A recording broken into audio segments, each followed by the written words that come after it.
En Suède, en matière de transparence, les hommes politiques sont obligés de marcher au pas. Un scandale comme l'affaire Fillon, inimaginable. D'ailleurs, ça fait bien rire les Suédois. Ça ne pourrait pas arriver en Suède. On sait précisément ce que font les gens ici. Donc, oui, c'est vraiment drôle. Ici, tout est transparent. Vous pouvez connaître les revenus de vos voisins, des hommes politiques. La Suède, c'est le pays où une ministre, Mona Sahlin, a été obligée de démissionner en 1995. Elle avait utilisé sa carte bancaire professionnelle pour 1 000 € de dépenses privées. J'ai acheté des couches-culottes, du Toblerone et un paquet de cigarettes. Ici, on ne plaisante pas avec l'argent public.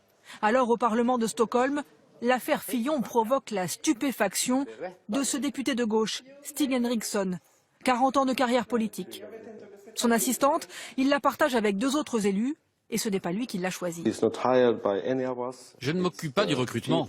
C'est un responsable de mon parti qui gère en fonction de nos besoins. Et elle est payée par le Parlement. D'ailleurs, il ne connaît pas son salaire. Et quand on lui demande s'il pourrait théoriquement engager sa femme,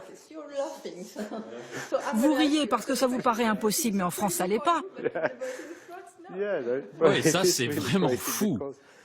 Parce que en Suède, si on a besoin de recruter quelqu'un, eh bien on passe une annonce, comme dans n'importe quelle entreprise. Ce n'est pas interdit de recruter un proche, mais ça ne se fait pas. Et les dépenses des élus sont strictement contrôlées.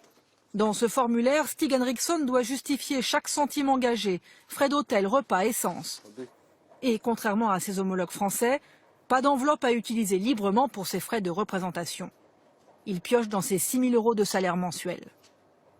La transparence est inscrite dans la Constitution suédoise.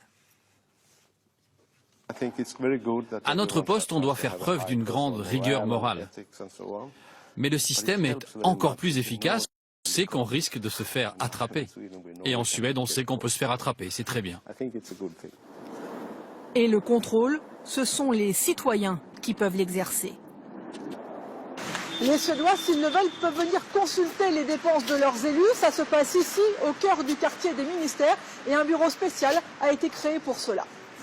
Nous avons fait l'essai. À notre demande, ce fonctionnaire nous apporte les factures d'un membre du gouvernement. Donc ce sont les factures du ministre du Logement. Oui, l'ancien ministre du Logement, Mehmet Kaplan.